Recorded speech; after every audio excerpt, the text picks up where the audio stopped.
Baiklah pemirsa PAL TV untuk membahas lemahnya nilai tukar rupiah terhadap dolar Amerika.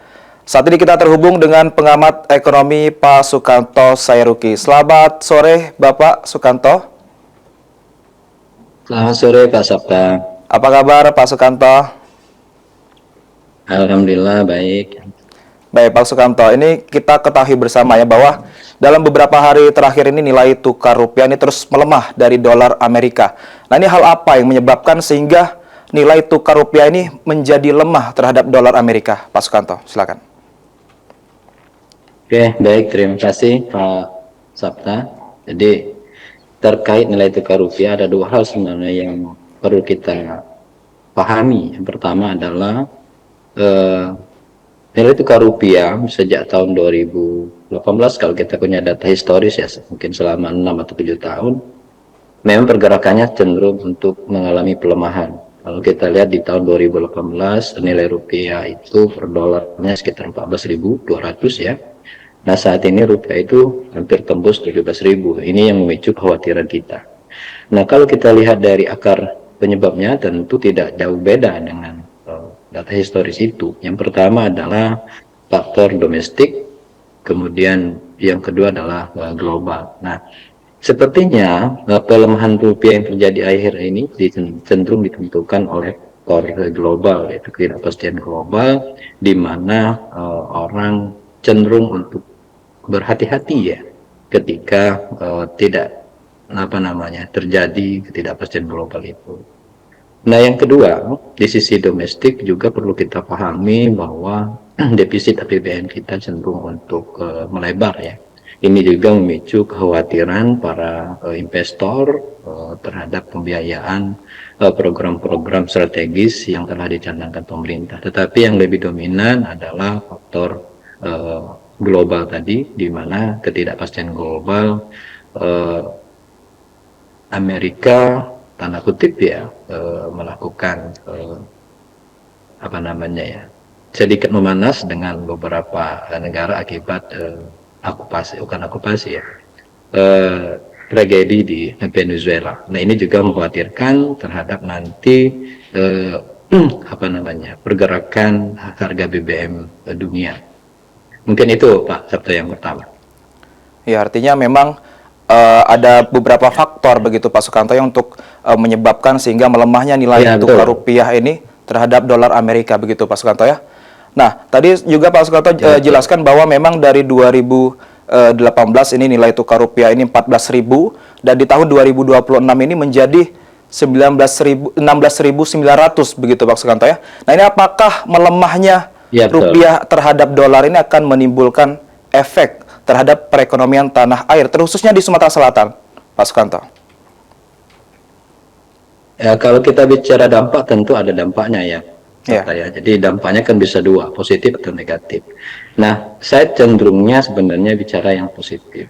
Kalau kita Sumatera Selatan sebagai wilayah atau daerah atau provinsi yang mengandalkan sektor unggulan untuk pendorong pertumbuhan ekonomi, di mana di situ kita punya komoditas sawit ya, kemudian kopi, kemudian batu bara. Ini dengan melorotnya nilai tukar rupiah sebenarnya menyebabkan komoditas kita itu berdaya saingnya tinggi atau relatif mulai di luar negeri.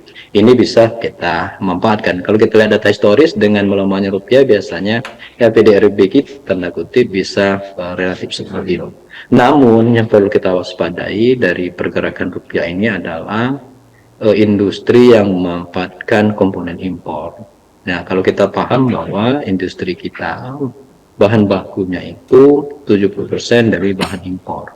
Nah, ini ketika terjadi depresiasi rupiah, bahan impor ini kan tentu akan naik dan terjadilah inflasi. Biasanya seperti itu.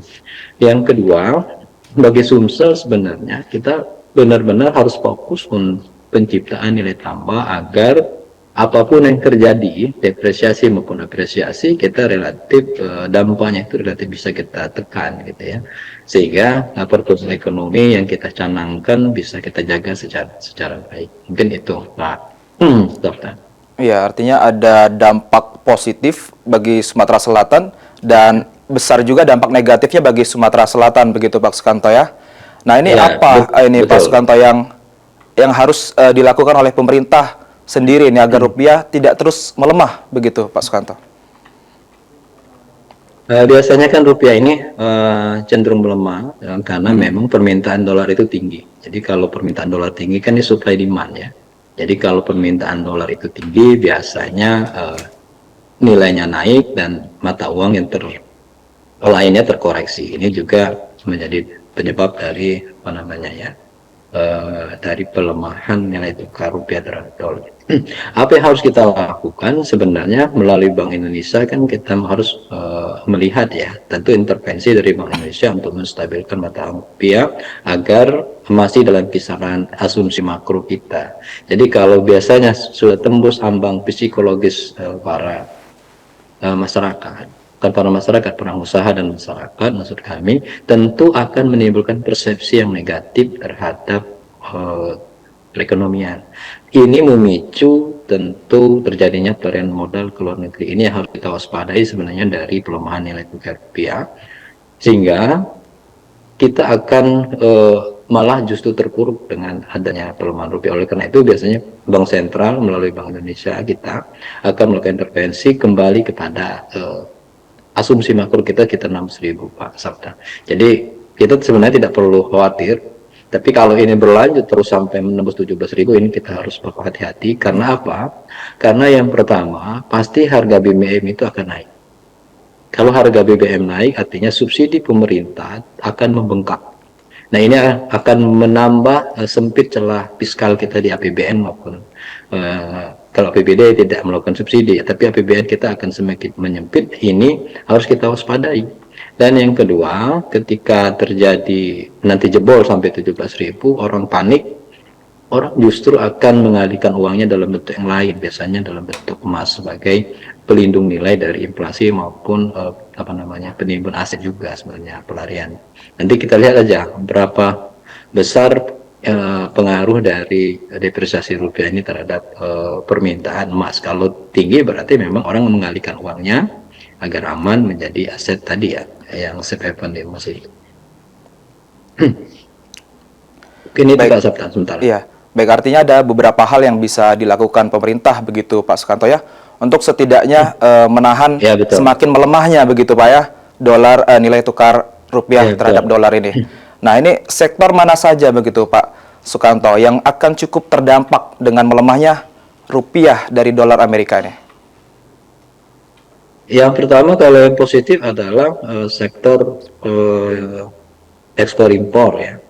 Yang ekspornya tentu positif, yang impornya tentu yang bernuansa negatif ya. Jadi ketika kita rupiahnya melemah, ekspor kita sebenarnya akan tadi bersaingnya cukup tinggi dan kita diuntungkan. Tapi celakanya tadi komponen dari industri kita itu 70% bahan bakunya itu dari impor. Jadi biasanya kecil sekali itu selisihnya antara negatif dan positifnya itu, tapi tetap bisa masih balance lah antara dampak positif dan negatif. Artinya untuk Sumsel tentunya kita hati di sektor perdagangan kita, sama ekspor unggulan kita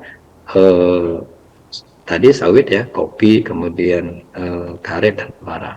Ini kalau bisa kita optimalkan tentu akan menutupi dampak negatif yang ditimbulkan oleh depresiasi kurs tadi.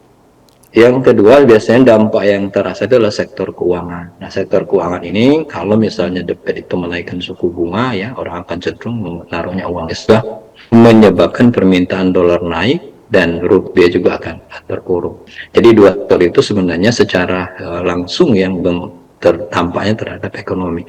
Nah, sektor lain itu menjadi sektor ikutan. Jadi ketika terjadi pelemahan rupiah ya, sektor kunci tadi akan menarik sektor-sektor lain menjadi kinerjanya lebih buruk. Iya, Pak Sukanto.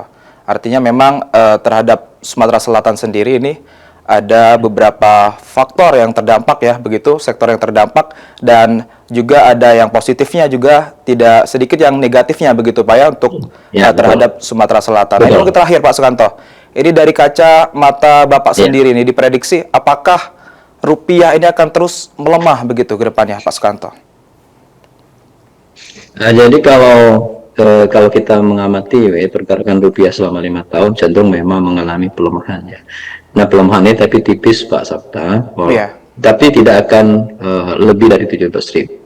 Kenapa? Karena itu akan mengganggu persepsi masyarakat terhadap ekonomi. Ini berbahaya bagi kita. Oleh karena itu, saya pikir Bank Indonesia dan kita semua tentu harus optimis ya. Rupiah ini sebenarnya ya biasa, rupiah itu berkelana itu biasa gitu ya. Dolar itu kemana-mana gitu ya. Tapi kita tetap harus optimis bahwa ya, kisaran asumsi makro kita 16.000 akan tetap dijaga oleh pemerintah, utamanya melalui Bank Indonesia. Ya, baik Ya, Pak Sukanto, artinya serta. kita harus optimis begitu Pak Sukanto ya untuk terus menahan begitu Pak ya, untuk setidaknya kemudian nilai tukar rupiah ini tidak terus melemah begitu Pak ya. Iya, betul. Bukan hanya tugas pemerintah sebenarnya, tapi tugas kita bersama ya. Ya, artinya kita harus sejalan begitu Pak ya, untuk pemerintah dan juga kita sebagai masyarakat untuk terus menahan nilai tukar rupiah ini untuk tidak terus melemah dengan nilai tukar dolar. Baik Pak Sukanto, terima kasih sudah menyempatkan untuk kita mengobrol di Liputan Metropolis pada sore hari ini, Pak Sukanto. Iya, terima kasih sama-sama Pak Sukanto. Iya, terima kasih Pak Sukanto. Selamat sore, selamat beraktivitas kembali. Selamat sore.